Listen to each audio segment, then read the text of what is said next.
各位观众朋友们，大家好，欢迎收看 JxJ 论坛，由我 Jimmy 马健，有我们的好朋友 Jim Noteware 为我们去讨论这个礼拜的时事。Jim, how are you? Hey, Jimmy. Good. Welcome back. Want to hear about your trip? I came back from your hometown essentially where you grew up. I drove through it. I went from Southern California all the way up to Northern Cal. Took your advice. I was on Pacific Coast Highway. Besides the scenery, besides the great weather, I want to because it ties into what we've been talking about this past few years. I have friends that live there, whether it's Southern Cal or Northern Cal, and then I stayed and I spent a night and I stopped in many towns along the way, starting from the south. Of course, you go up through Malibu, Santa Barbara, Solvang, and then we were Pismo Beach. And then we went up Big Sur and then Hearst, San Simeon, Half Moon Bay, all the way up to Carmel by the sea. There's different income levels all the way up. But one common theme, I mean, if I met 3 or 4 locals and 3 out of the 4 said the same thing, to me, that's a pretty accurate, or at least more accurate. If I just met one person and they said this, then maybe I will not tell you. We were running into people on the beach. At dinner, it was next door, next table. We're friendly people. We go to lively places. Sure. The common theme is this. We met this lady with her grandsons on the beach playing and just chat. The kid were playing, and we just chatted them up. They said, "Oh, you guys from Texas? Good Lord. My son and my daughter-in-law just moved there. He got a job immediately. The owner of the car place, repair place, promoted him and made him a manager, and then certified him to do some kind of specialized AC.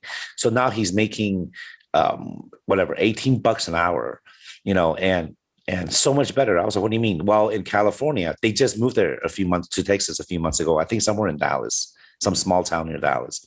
Mm-hmm. She said they were the son and daughter were making over 20 an hour in California, and it was still not enough to raise a child and live. Mm-hmm.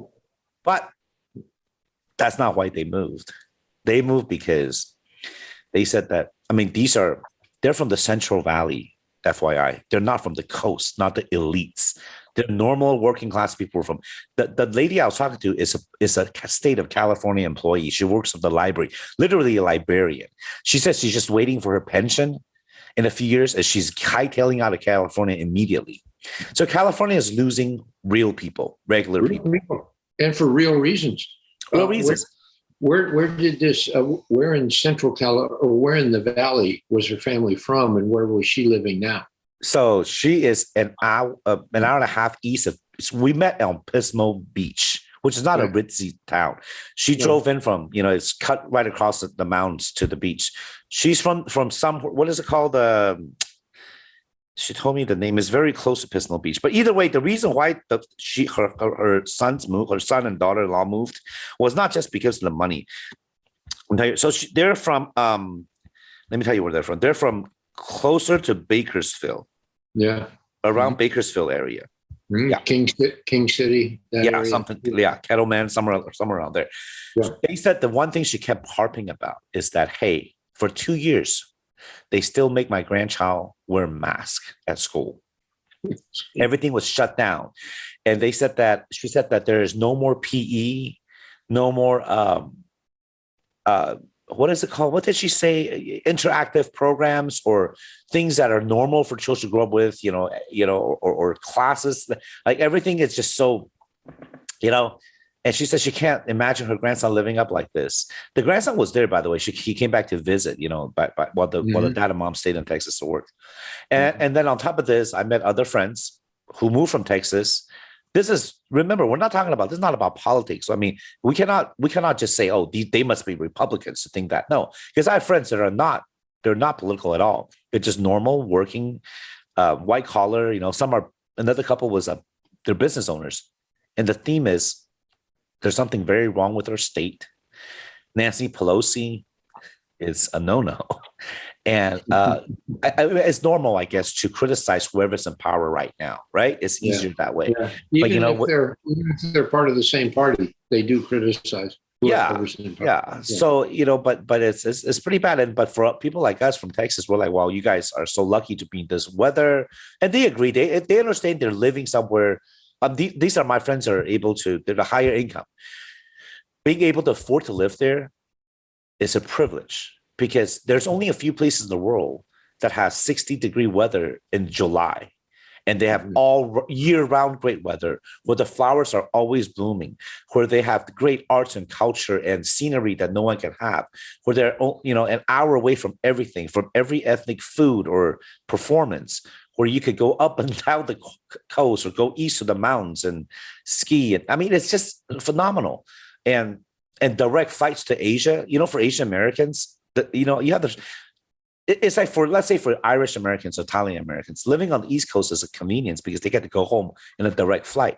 For Asians, West Coast, there's a reason. In some of the better towns, the more affluent neighborhoods in California, the majority of them are Asian American now. I don't know if you know this. In San Francisco, Asian Americans determine the school board elections, determine the elections, period. The San Francisco Bay Area. Not East Bay. I'm talking about actual San Fran. No, in the city itself. Yeah. Yeah. Or in Southern California, the city of Irvine, Orange County, your majority is Asian.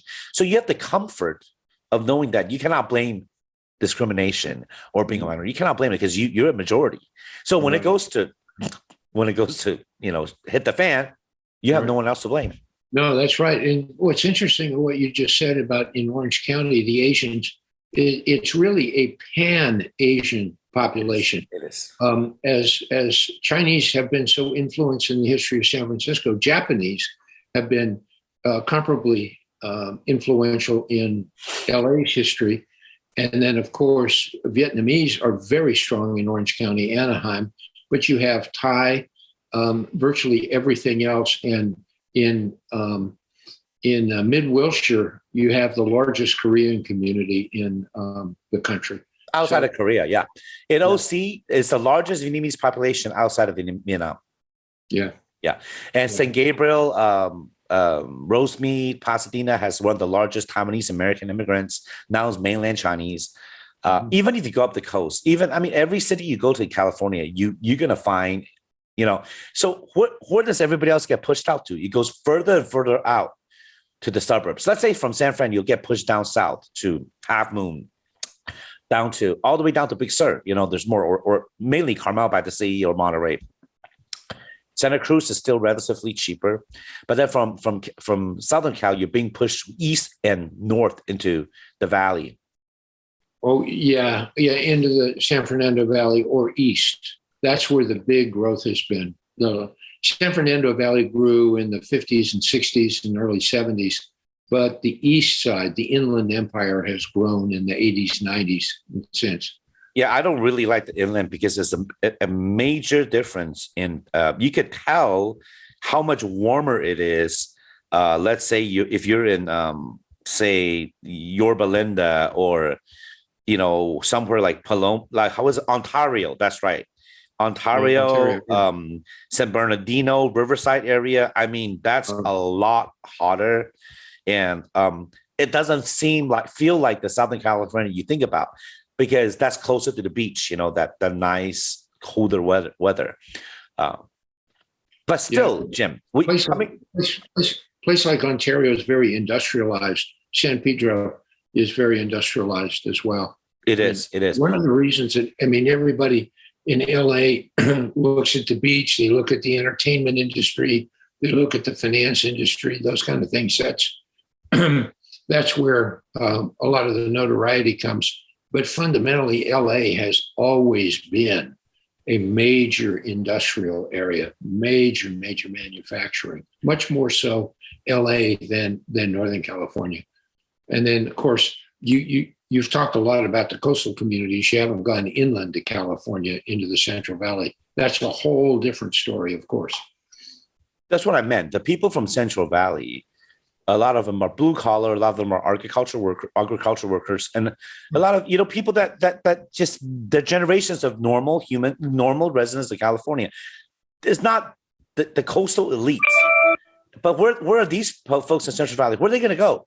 What's going to happen when I don't know? And I talked to my friends that are that are there, they've been there their whole life. They tell me, look, they're not going to go.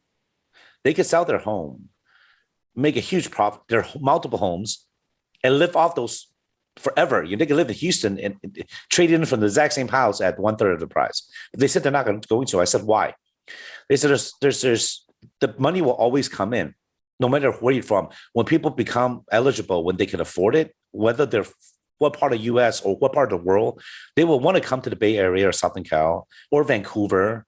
No one will say they will move to Houston or Detroit because the weather is just so good and it is so convenient and the scenery is good. And there is just so much wealth. There really is just so much wealth out there. My buddy bought a new home I stayed there actually in East Bay in a place called Walnut Creek. Very nice area. My aunt lived in Concord, which is right next to Walnut Creek. Concord, yes. So those are older suburb. Like when I say older, is well-established suburbs. Walking around there, I could be, say, in River Oaks or in Dallas, in Plano, or something like that. It was very quiet, very safe, and all this news we read about crime in San Fran and in LA. I've been going up there quite a few times, in the last 6 months. Yeah, those headlines are scary, but it doesn't. I mean, knock on wood, didn't happen to us. People that live there, they just go on. Is part of life. Those suburbs still have very good. They're very nice and have Very been safe. nice for a very long time. Now, Oakland's a little bit different. That's in Alameda County as well. So is Berkeley. Those are very different places. But yes, it is. Even though I passed through Oakland to Walnut Creek and going down south to Pleasant Hill, Verona, all the way down to San Jose, that's the tech corridor. That's just nothing but wealth. So my buddy bought a house. He bought a house because he was divorced. He sold this old house in the south by Dublin. He sold this house for $2 or $3 million. He made a huge profit. Took the profit and bought a house, smaller, older house in Walnut Creek. Even a 3,000 square foot 4-bedroom house was still $1.5 million. Mm-hmm. In Houston, you probably get it for maybe 1/3, 500, 600. It's possible. Probably, maybe even less, depending on location. Maybe less, depending on location. But even if, let's say, even if it's Memorial or Montrose, it won't be more than, it will not be more than $1 million. If it's a 50-year-old home, it's a very old house. Yeah, you remodel it. But the fact is, you go in and you see the yard. Everything grows, and there's peach trees, lemon trees, apricot. It's hard to grow things here. And then all the flowers are blooming and you don't have the AC, right? Because it's 50s at night and 70s in the daytime. And this is the hottest time of the year. So with this kind of quality of life, it really is different. It doesn't have the crime that we think of. So yes, I understand the appeal. I also understand why people will pay that premium to live there. It really makes a difference. I talked to a lot of people about this. Politics too. But then, like I said, they don't agree with Pelosi or what some of the extreme left or right politicians. In San Francisco, they recalled, the prosecutor recalled the school board members. They're basically openly racist. But that's a strong word to throw, right? Because it can be used by both sides. Because they were saying they could be racist toward not just one certain race. Does that make sense? Racism doesn't only apply to a certain subgroup of Americans. Just remember that. No. But I think most of the people who live in California, particularly along the coast, have been accustomed to growing up and doing business with and having friendships with a wide diversity of ethnic backgrounds for a very long time. So this racism stuff, it's just name calling. You've been saying that for a long time. Yeah. Because being from there, and you have to live there, I see it. Well, you can. That's what I'm saying when I say when you go, and what you see on the news and the headline grabbing, trying to tell you, oh my God, San Francisco is lawless and LA is lawless. If you're there, or if you live there, it's not like that. It's like me saying, if I go into East Houston or Bissonnette and Beechnut and don't expect to not have crime, that doesn't make sense. Does it mean it's worse? Maybe, maybe not.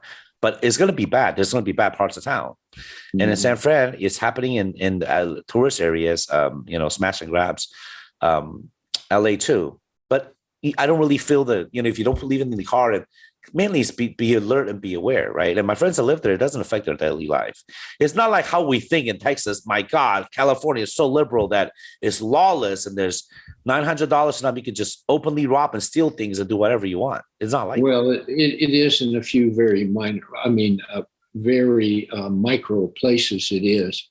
But that's what grabs the news attention. Remember what the objective of the media is, and that's to sell their newspapers or sell their attention online or on television. I think you've got to discount a lot of stuff, or more importantly, just put it into perspective. Yes, like sir. You talk to regular people, and regular people are the same wherever you go. They really are. That's the ultimate strength of our culture and our character, is how broad and deep it actually is. I absolutely agree. I think California is a really good place to judge what our nation, what it will be like the future, where it's a mixed race, where there's many people from many immigrant countries, where there's a melting pot of cultures, where everyone lives together, enjoy each other's cultures, and also marvel at how God created this wonderful earth, and to also conserve and keep it around so our future generations could enjoy this beautiful coastline or beach or lake, or this mountain distance, because we don't have that here. And it makes me appreciate it more. They're very strong about conserving it. They're very protective of the environment. And you're from California, and you gave me some great reservations. So I want to mention this first before I forget. Jim, thank you for your recommendations, but the coastal elites has priced us out. I couldn't even get a reservation at the Carmel Highland. You're right. It is definitely the top place to stop. Couldn't get a room, couldn't get a reservation last minute. I did drive by. I tried to get in. It was beautiful. You're right. I will stay there one night. I'm going to do it. There's also a Vistana and Big Sur. That's also a Hyatt, I believe, or Hilton. I can't remember. Very elite prices. But I did stay at some nice place. I stayed at a new resort called Vistana on Pismo Beach. It's a Marriott. They just remodeled. It's very nice. It's on the beach. But I see the difference. Pismo Beach was a very blue-collar place, Morro Bay. They're not for the wealthy elites like Santa Barbara or, say, Carmel. You could see that the people, you could see very clearly on the type of people that vacations. There's the families. Say in Santa Cruz and Pismo Beach are families, blue-collar, a lot of different race. I go to Carmel, I go to Santa Barbara, I go to Ritz-Carlton, Half Moon Bay. Yeah, it's a very different crowd, which I get. I mean, of course, right? This is capitalism at its finest. That looks like you're drinking some good cognac or XO, but I'm assuming it's iced tea. It's iced tea. It is a nice glass. So you know what? But you know what, Jimmy? It is 5:00 somewhere, right here, right now. So this is going to change in a few minutes. That is very true, and you deserve it. When we do Zoom meetings nowadays with, let's say, East Coast, it's already 7:00 there. Say it's 3:00 here, it's 5 there. So we could drink already. If you're in California, it's 1 p.m., but it's 35 on the East Coast. So you can start drinking at noon if you want. We could just do all the way through and just say I'm in Denver and I'm going to California or whatever. There you go. I love that idea. One of the things I learned long ago from some of the guys who worked on my dad's farm when I was growing up is the best cure for a 7-day drunk is another 7-day drunk. Never heard that. Let's steal it. But speaking of your dad and being in Central Valley, the produce there is just different. The terroir, there's a reason why Napa, Sonoma, my friends are big into wine. There's a reason why that earth, that soil, that temperature could grow wine that tastes, grapes that taste that good. That's why the artichokes and the clams. We dug up clams from the beach and we ate the ones we ate. It was so fresh. Could you imagine eating anything from the beaches in Texas? No, you cannot, because I wouldn't. And people in Louisiana talk about crawfish and all that. No, not from the mud and the refineries. But in California, those the water is clean. There's no pollution. There's no industries anymore. It's so heavily regulated. But hence, you do have great seafood, and they just taste different. It's right there from the fishing boat. In Houston, people ask, "Oh, are you interested in going to Galveston?" No, not on your life.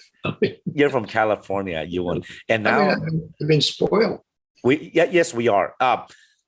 Well, you have been spoiled, but I appreciate you so much more now. But yes, you're right. I will just save it. I told the kids, you know what? Forget it. We're no more beach vacations to Florida. We'll just go to California every year. We're gonna have to move there sooner or later. We only have one life to live. So on that note, I hope you have a great week. I hope our audience could stay cold, stay cool, stay out cool. the heat. Yes. Yeah. I hope everyone has a chance to go up to California to visit. Glad to have you back, Jimmy. And over the next week, I know you'll integrate yourself back into the heat of politics and life and all the other challenges. Thank you, Jim. And thank you for tuning in, everybody. Have a good week. Bye-bye.